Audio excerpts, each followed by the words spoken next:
our class. Today we discuss the chapter of evolution of the second unit, genetics and evolution. तो आज हम इस chapter में first topic लेते हैं ऑरिजिन ऑफ यूनिवर्स। तो इस चैप्टर में हम ये पढ़ेंगे कि किस तरीके से अर्थ इवॉल्व हुई है, किस तरह से लाइफ ओरिजिनेट हुई थी अर्थ पे और यूनिवर्स किस तरीके से बना। ठीक है, ये काफ़ी लंबी स्टोरी है। मिलियन ईयर्स बिलियन ईयर्स लगे थे अर्थ को, यूनिवर्स को फॉर्म होने में, क्योंकि पहले का जो एनवायरनमेंट था वो एक रिड्यूस्ड एनवायरनमेंट था जहाँ पर कि बहुत हाई टेम्परेचर था। तो जब हम ऑरिजिन ऑफ यूनिवर्स पढ़ते हैं तो उसमें सबसे पहले थ्योरी आती है बिग बैंग थ्योरी। तो लगभग 20 बिलियन ईयर्स पहले यूनिवर्स जो है डेवलप होना स्टार्ट हुआ था। एक बहुत बड़ा सा एक्सप्लोजन हुआ था जिसके थ्रू यूनिवर्स के अंदर टेम्परेचर थोड़ा सा डाउन होना स्टार्ट हुआ। टेम्परेचर के डाउन होने के स्टार्ट होने से क्या हुआ, उसमें जो है जैसे ही हाइड्रोजन वहाँ पे हाइड्रोजन और ऑक्सीजन जो है वो बाद में फॉर्म हुई। ठीक है, गैलेक्सीज में जो है यूनिवर्स जो है वो किससे मिलके बनता है, गैलेक्सीज से। और गैलेक्सी किससे मिलके बनती है, stars, clouds of gases and dust से। इन तीनों से मिलके हमारी क्या बनती है, गैलेक्सी। तो जब एक बहुत बड़ा एक्सप्लोजन हुआ तो टेम्परेचर जो है धीरे धीरे डाउन होना स्टार्ट हुआ।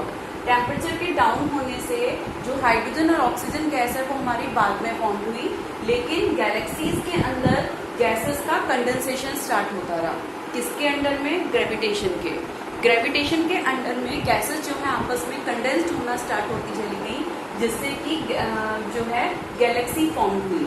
और गैलेक्सी के फॉर्म होने पर जब वो गैसेस कंडेंस्ड हो गई तो उसके बाद हाइड्रोजन और ऑक्सीजन बाद में जाकर कहीं जाकर फॉर्म हुए। तो इस तरीके से हमारा जो है यूनिवर्स फॉर्म हुआ था।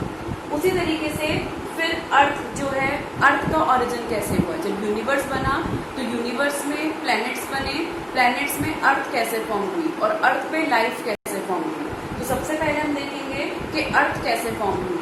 तो अर्थ जो है लगभग 4.5 बिलियन ईयर्स बैक पहले फॉर्म हुई थी अर्थ हमारी। और अर्थ में कई थ्योरीज हैं अर्थ के लिए कि बहुत सी जो है रिलीजन थ्योरीज आ जाती हैं कि लॉर्ड ने बनाई है। बाइबल की थ्योरी, बाइबल के अकॉर्डिंग पढ़ेंगे हम तो उसमें अलग थ्योरी है। हिंदू क्रिएशंस के हिसाब से पढ़ेंगे तो उसमें अलग थ्योरी है कि ब्रह्मा विष्णु ने बनाई। बाइबल में ईसा मसीह के थॉट्स आ जाते हैं। ठीक है, तो उसी तरीके से हम अगर देखते हैं कि जो है जब यहाँ पे गैलेक्सीज फॉर्म हुई अर्थ में तो उसमें क्या हुआ कि यूनिवर्स एक्सपेंड होता चला गया। और एक्सपेंड होने से वहाँ पर जो अर्थ थी, अर्थ की स्फीयर थी, वो वाटर वेपर, मीथेन, अमोनिया और कार्बन डाइऑक्साइड से कवर थी। ठीक है, वहाँ पे टेम्परेचर इतना ज़्यादा हाई था उस टाइम पर कि वाटर जो है वो लिक्विड फॉर्म में नहीं रह सकता था। इस वजह से वाटर वहाँ पे किस फॉर्म में रहा, वेपर्स फॉर्म में।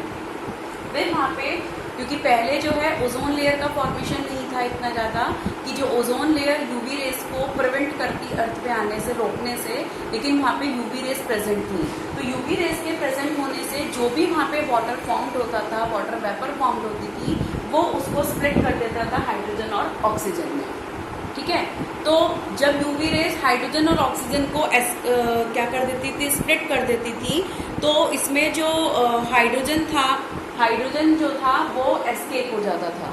और ऑक्सीजन जो है ये क्या होता था, इस अमोनिया से ऑक्सीजन जो है किससे बाइंड हो जाता था, अमोनिया और मीथेन से, जिससे कि क्या फॉर्म करा इन्होंने, वाटर। ठीक है, जो यूवी रेस जो है वाटर को स्प्लिट कर देती है किसमें, हाइड्रोजन एंड ऑक्सीजन में।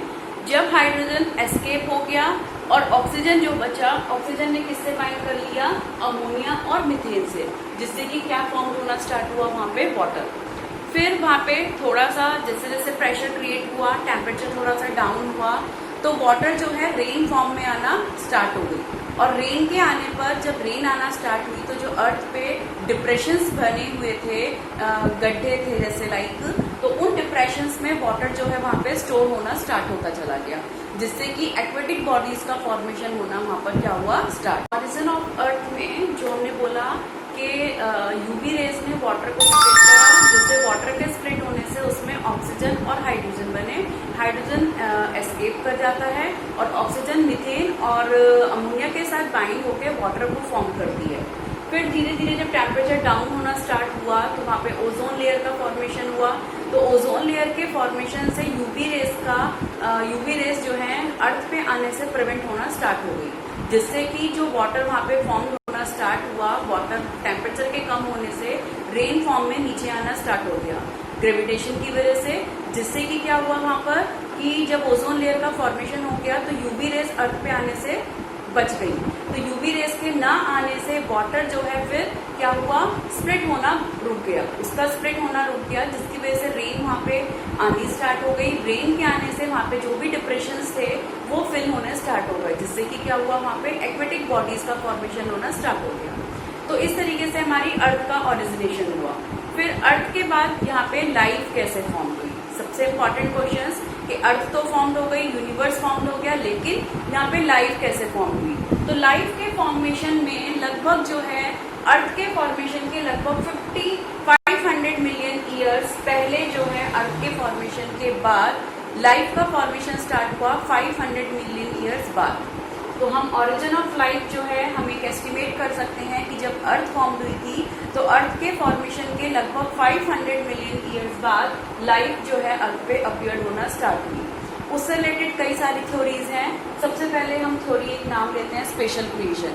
तो स्पेशल क्रिएशन में क्या जाते हैं, गॉड, भगवान, ठीक है। तो उसमें हम हिंदू जो मानते हैं उसमें बोलते हैं ब्रह्मा विष्णु ने बनाया। बाइबल के अकॉर्डिंग देखते हैं तो जीसस ने बनाया। तो इस तरीके से अपने अपने रिलीजन के अकॉर्डिंग सबकी अलग अलग थ्योरीज हैं, उनका मानना है कि लाइफ कैसे अर्थ पे अपीयर हुई। लेकिन नेक्स्ट थ्योरी हमारी आती है पैनस्पर्मिया और कॉस्मोजोइक थ्योरी। तो ग्रीक थिंकर्स आए थे, तो ग्रीक थिंकर्स ने एक एस्टिमेट करा, एक थ्योरी दी कि जो लाइफ फॉर्म हुई है, लाइफ की एक यूनिट उन्होंने मानी। उस यूनिट को उन्होंने नाम दिया स्पोर्स ऑफ पैनस्पर्मिया, ठीक है। क्या नाम दिया उस लाइफ की यूनिट को, spores of panspermia.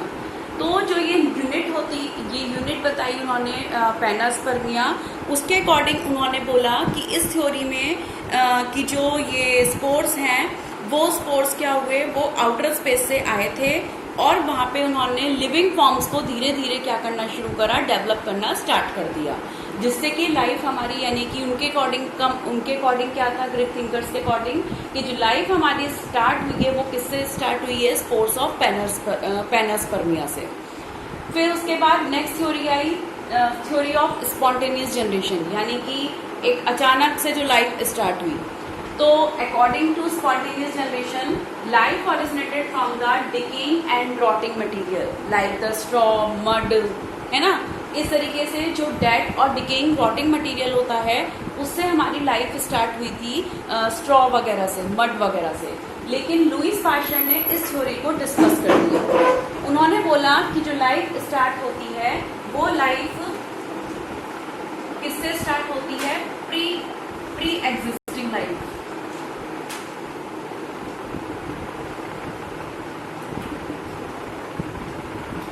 Pre existing life से स्टार्ट हुई। तो उसके लिए उन्होंने एक अपने आप को प्रूव करने के लिए उन्होंने एक एक्सपेरिमेंट करा। उन्होंने एक किल्ड ईस्ट लिया और उन्होंने एक प्री स्टरलाइज्ड फ्लास्क लिया, ठीक है, लाइक दैट। इस तरीके से एक प्री स्टरलाइज्ड फ्लास्क लिया। प्री स्टरलाइज्ड का मतलब कि उन्होंने पहले से उसको स्टरलाइज कर लिया था, जर्म्स फ्री कर लिया था, ताकि वो अपनी बात को प्रूव कर सके। तो जब इसमें कोई जर्म्स नहीं है, कुछ नहीं है, तो लाइफ हमारी यहाँ पे कोई नहीं है।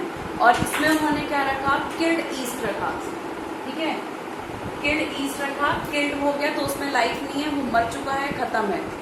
उन्होंने इसको क्या करा, कवर्ड कर दिया, एयर टाइट कर दिया, किसी भी एल्यूमिनियम फॉइल से उन्होंने उस चीज को कवर्ड कर दिया और उन्होंने उसको छोड़ दिया। फिर उसके बाद उन्होंने एक फ्लास्क लिया, जो वो उसमें भी उन्होंने क्या करा, हीट किल्ड ईस्ट लिया। ये क्या है, हीट किल्ड ईस्ट, ठीक है। ये भी प्रीस्टलाइज्ड फ्लास्क था, लेकिन इसको इन्होंने एयर टाइट नहीं करा, इसको एयर में ओपन छोड़ दिया।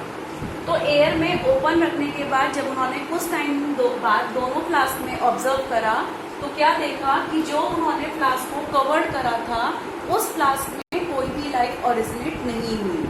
लेकिन जिस फ्लास्क में उन्होंने ओपन एयर में रखा था, एयर में ओपन था वो जो फ्लास्क, वो उसके अंदर क्या हुआ, वहां पर लाइफ फॉर्म होना स्टार्ट हो गई। यहाँ पे जो है कुछ इंसेक्ट्स, कुछ फ्लाइज जो है यहाँ पे उन्होंने ऑब्जर्व करनी स्टार्ट की। तो इसका मतलब उन्होंने क्या बताया, क्योंकि एयर में क्या प्रेजेंट होते हैं, जर्म्स प्रेजेंट होते हैं, स्पोर्स प्रेजेंट होते हैं। तो वो स्पोर्स क्या हुए, यहाँ पे आके एंटर करके उन्होंने अपनी लाइफ को ओरिजिनेट करा। तो इसलिए उन्होंने लुईस पास्चर ने क्या बोला कि जो लाइफ एग्जिस्ट करी है या लाइफ फॉर्म हुई है वो किससे फॉर्म होती है, प्री एग्जिस्टिंग लाइफ से।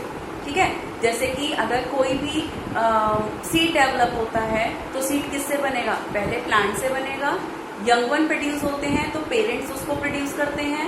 कोई भी एग फॉर्म होता है तो पेरेंट्स के फर्टिलाइजेशन से प्रोड्यूस होता है। तो इसका मतलब है कि कोई भी जो लाइफ स्टार्ट हो रही है वो प्री एग्जिस्टिंग लाइफ से, जो पहले से लाइफ प्रेजेंट है अर्थ पे, उससे ही क्या होती है, स्टार्ट। तो ये थ्योरी थी स्पॉन्टेनियस, और स्पॉन्टेनियस के अंदर उसको डिस्कार्ड करा था लुईस पास्चर ने, और लुईस पास्चर ने अपना कंसेप्ट दिया कि लाइफ स्टार्ट हो रही है प्री एग्जिस्टिंग लाइफ से। तो अब हम इसमें नेक्स्ट टॉपिक स्टार्ट करेंगे, जो ओरिजिन ऑफ लाइफ थी। इसको इन्होंने उसके बाद ऑपेरॉन मॉडल है, ऑपेरॉन थ्योरी है ऑपेरॉन हेल्डन की। उन्होंने बोला था कि जो लाइफ स्टार्ट हुई है वो एक प्री एग्जिस्टिंग लाइफ से ना स्टार्ट होके एक केमिकल एलिमेंट इनऑर्गेनिक मॉलिक्यूल से स्टार्ट हुई है। ठीक है, तो नेक्स्ट थ्योरी इसमें theory of chemical evolution, operon and हेल्डन theory. तो हमने लास्ट थ्योरी में पढ़ा था कि जो लाइफ का ओरिजिनेशन उन्होंने स्पॉन्टेनियस थ्योरी में बताया था कि रॉ मटेरियल डिकेइंग मटेरियल से होता है, लेकिन लुईस पास्चर ने उसको डिस्कार्ड करा और बताया कि लाइफ का ओरिजिनेशन प्री एग्जिस्टिंग लाइफ से होता है। लेकिन दो साइंटिस्ट आए, ऑपेरन एंड हेल्डन। ऑपेरन रशिया के साइंटिस्ट थे, हेल्डन इंग्लैंड के। उन्होंने बताया कि जो लाइफ होती है वो नॉन लिविंग मॉलिक्यूल से बनी है। नॉन लिविंग मॉलिक्यूल यानी कि इनऑर्गेनिक मॉलिक्यूल, इससे लाइफ ओरिजिनेट हुई है। उनका मानना था कि जो पहले एटमॉस्फेयर था, एटमॉस्फेयर हमारा रिड्यूस टाइप का था। तो रिड्यूस टाइप का एटमॉस्फेयर यानी कि वहाँ पे क्या कंडीशन ज़्यादा थी, हाइड्रोजन। ऑक्सीजन के अमाउंट ना होने पर वहाँ पे हाइड्रोजन ज़्यादा था, हाई टेम्परेचर था और वॉल्केनिक स्टॉर्म्स रहते थे। तो ये उस टाइम पे वहाँ पे अर्थ पे कंडीशंस थी। फिर इसको एक्सपेरिमेंटली उनके जो दो स्टूडेंट्स थे, एस.एल. मिलर और एच.सी. यूरे, इन्होंने एक्सपेरिमेंटली इस कंडीशंस को प्रूव करा कि लाइफ जो है वो एक non living molecules, inorganic molecule से फॉर्म हुई है। और पहले के टाइम पे अर्थ पे जो कंडीशंस थी वो रिड्यूस्ड कंडीशंस थी। तो उसको उन्होंने कैसे एक इस तरीके से एक्सपेरिमेंट सेटअप करा, इस तरीके से एक्सपेरिमेंट उन्होंने सेटअप करा। तो उन्होंने उसमें एक, ये सबसे पहले यहाँ पे बीकर लिया या फ्लास्क बोल सकते हो आप। इसमें उन्होंने बॉइलिंग वाटर लिया। बॉइलिंग वाटर से यहाँ पे एक अपरेटर लगाया जिसमें कि उन्होंने इलेक्ट्रोड्स लगाए, किसके लिए, टेम्परेचर को मेंटेन करने के लिए। ठीक है, यहाँ पे लगभग उन्होंने 800 डिग्री सेल्सियस टेम्परेचर को मेंटेन करा था, यानी कि 75,000 वोल्ट इलेक्ट्रिक डिस्चार्ज था। ठीक है, ये इलेक्ट्रोड्स हो गए। यहाँ पे गैसेस थी, गैसेस जो थी वो कौन सी ली गई थी, ammonia, methane, hydrogen and water vapours. क्योंकि वाटर तो यहाँ पे मिलता नहीं था क्योंकि टेम्परेचर बहुत ज़्यादा हाई था, तो वाटर वेपर फॉर्म में प्रेजेंट था। और ये जो तीन गैसेस का रेशियो था 2:1, यानी कि 2 पार्ट में मीथेन, 2 पार्ट में अमोनिया एंड 1 पार्ट में हाइड्रोजन। तो रिड्यूसिंग एटमॉस्फेयर होने की वजह से ये तीन गैसेस जो नॉर्मली वहाँ पे उस टाइम पे प्रेजेंट थी, उन गैसेस को लेके उन्होंने ये एक्सपेरिमेंट करा। तो यहाँ पे उन्होंने इन तीनों गैसेस को और साथ में वाटर वेपर इंक्लूड करा और इलेक्ट्रोड लगाकर उससे इतना टेम्परेचर इन्होंने मेंटेन करा। उसके नीचे यहाँ पे कंडेंसर आया जिससे वाटर आउट वाटर इन होता है। यहाँ पे वाटर ड्रॉपलेट स्टार्ट हुई। यहाँ पे धीरे धीरे जब ये यहाँ से पानी बॉयल होता चला गया, यानी कि वाटर वेपर फॉर्म होती चली गई, यहाँ पे उन्होंने गैसेस ले ली, टेम्परेचर मेंटेन हुआ। तो अब क्या हुआ, यहाँ पे उन्होंने क्या बताया कि जब ये धीरे धीरे इनऑर्गेनिक मॉलिक्यूल्स थे तो वो इनऑर्गेनिक मॉलिक्यूल आपस में बाइंड होना स्टार्ट हो गए, कंबाइंड होना स्टार्ट हो गए। देखो, मीथेन से हमारे पास सोर्स आ गया कार्बन का, हाइड्रोजन का। अमोनिया से क्या सोर्स आ गया, नाइट्रोजन का। और वाटर वेपर से उनको क्या मिल रही थी, ऑक्सीजन। तो कोई भी ऑर्गेनिक कंपाउंड बनाने के लिए उसका चाहे माइक्रोमोलिक्यूल हो या मैक्रोमोलिक्यूल हो, तो जैसे ग्लूकोज है या अमीनो एसिड्स हैं या फैटी एसिड्स है, सबके लिए 3 कंपोनेंट चाहिए, कार्बन, हाइड्रोजन एंड ऑक्सीजन। लेकिन अमीनो एसिड्स के लिए हमारे पास क्या होना चाहिए, नाइट्रोजन, क्योंकि वो नाइट्रोजन कंटेनिंग कंपाउंड है। तो क्या हुआ, धीरे धीरे यहाँ पे वाटर के साथ साथ ऑर्गेनिक कंपाउंड्स का फॉर्मेशन होना स्टार्ट हो गया। तो जिससे यहाँ पे उन्होंने देखा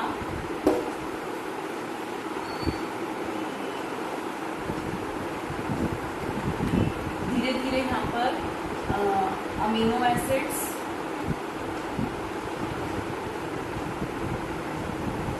फैटी एसिड और ग्लूकोज,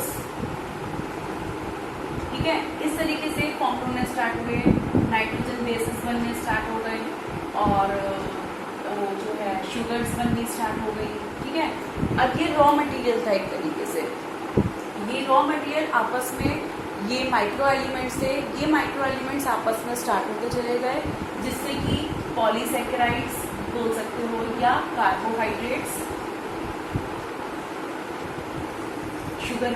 शुगर कार्बोहाइड्रेट्स फॉर्म हुए, प्रोटीन्स बनने स्टार्ट हो गए,